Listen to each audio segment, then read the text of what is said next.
Hello and welcome to episode number 1. I am so glad that you're here. My name is Portia and I want to personally welcome you to this space.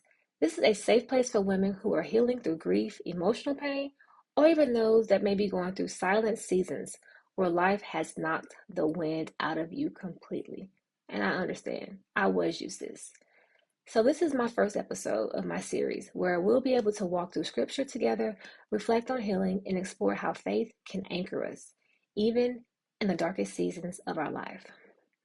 I didn't start this channel because I have it all together or have all the answers, because I don't.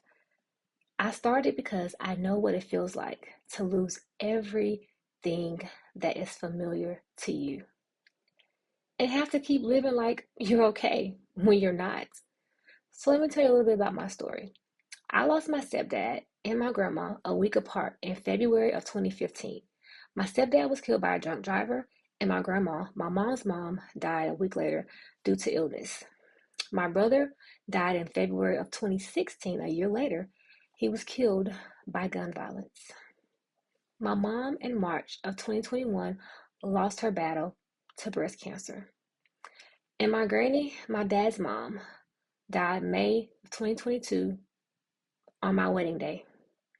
And I remember the moment that I realized that grief wasn't just sadness, it was physical, spiritual, and emotional weight. One loss after another had me wondering, God, where are you? But what I found in the midst of all of it was that God never left my side, even though I felt like it. I really did. Even when I couldn't feel Him, He was still close. And that brings me to our focus today. We're going to read from Psalms 34 and 18. The Lord is close to the brokenhearted and saves those who are crushed in spirit. So this is one of the verses that held me together when nothing else could. So you may see me looking down up at, back and forth at my notes, because I have notes that I have written down, and these are things that I actually studied and journaled with when I was going through the darkest seasons of my life and my journey. And I want to be able to share a few of my notes with you. So I might be looking down at my notes, and that's why. So what's happening in Psalms 34 is that Psalms 34 is a song of thanksgiving that's written by David, but it wasn't written in a moment of comfort or peace. David wrote this during one of the most terrifying, humiliating, and vulnerable moments of his life. This was written when he pretended to be insane before Abimelech, who drove him away, and he left. This refers to the story in 1 Samuel 21 where David was on the run from King Saul. He hides in enemy territory and he's terrified for his life. To be able to survive, he pretends to be insane. So David is what? He's rejected and hunted by his own people. He's alone in enemy territory. He's embarrassed, afraid, and humiliated. Yet in that low place, literally hiding in a cave soon after he writes this declaration of God's goodness in his presence. So why Psalms 34 and 18?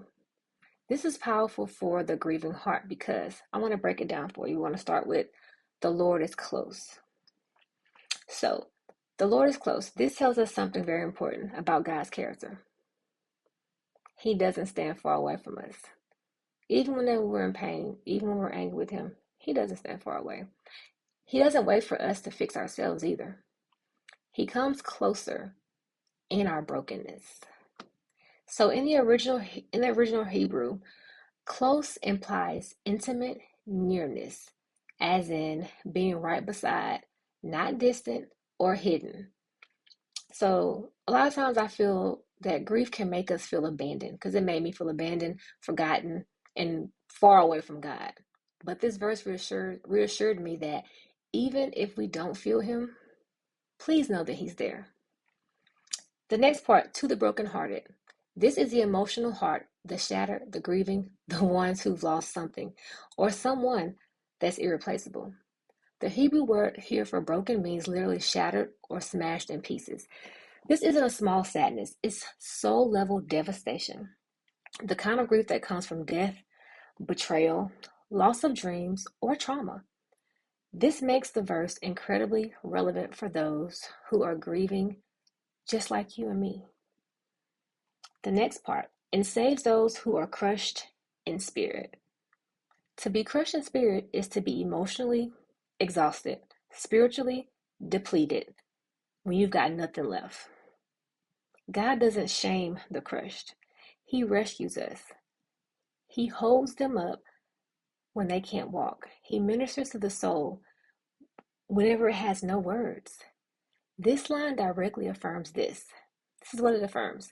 It's okay to not be okay, as I mentioned earlier. You don't need to perform for God. Your brokenness is not a barrier to His love, it's a magnet for His nearness.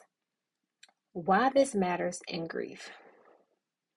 As you know, or may not know, but grief often isolates people. It isolated me. You may feel like no one understands you. They don't understand the depth of your pain.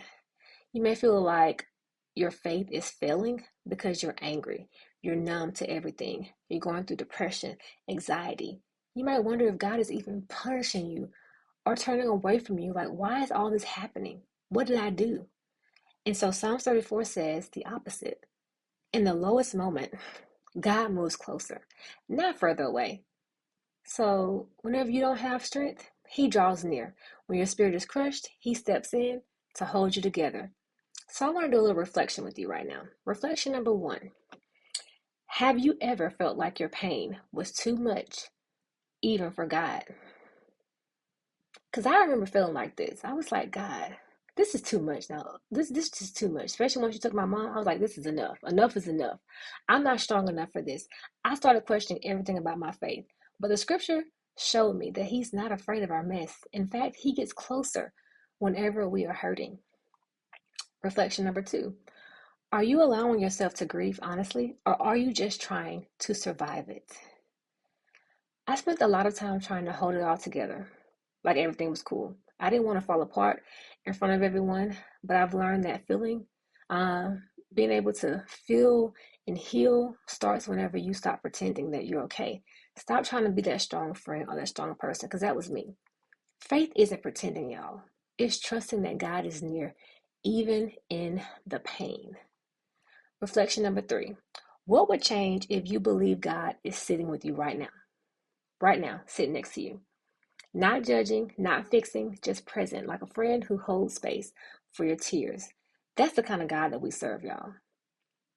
Okay, so what do you want to do with this? What are you going to do with these reflections that I've given you? Please review them and write them down. So here are a few practical things as well I want you to do daily. I want you to start your mornings acknowledging God's presence.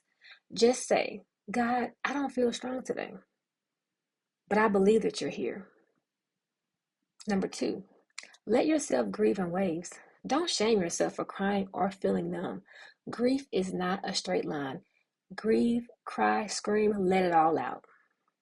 Number 3, make room for moments of reflection, even if it's just 5 minutes a day. Sit with the journal, a verse, a quiet prayer.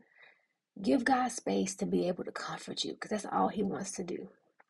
These are just a few small acts of how you can remind your soul that you're not walking this alone. He got you, sis.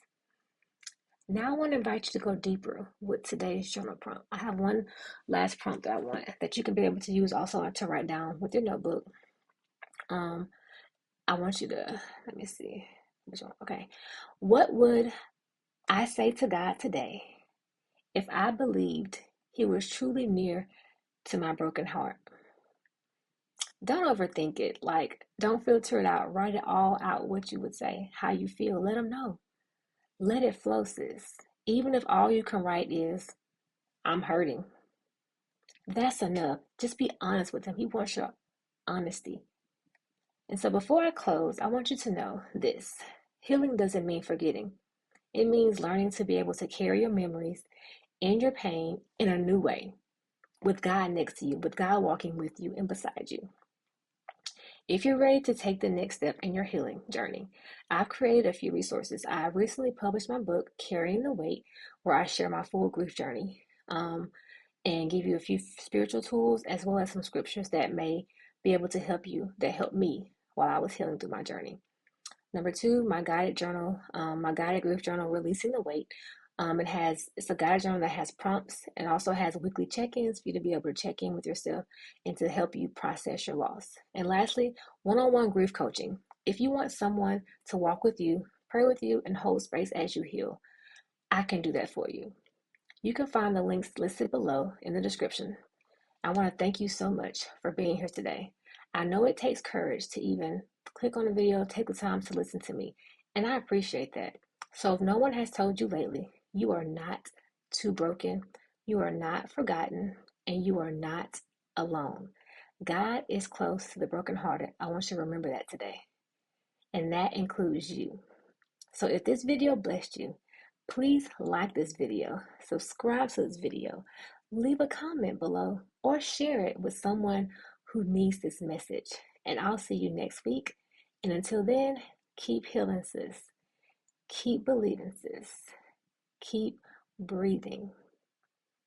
Let's heal together. I love you all. See you later.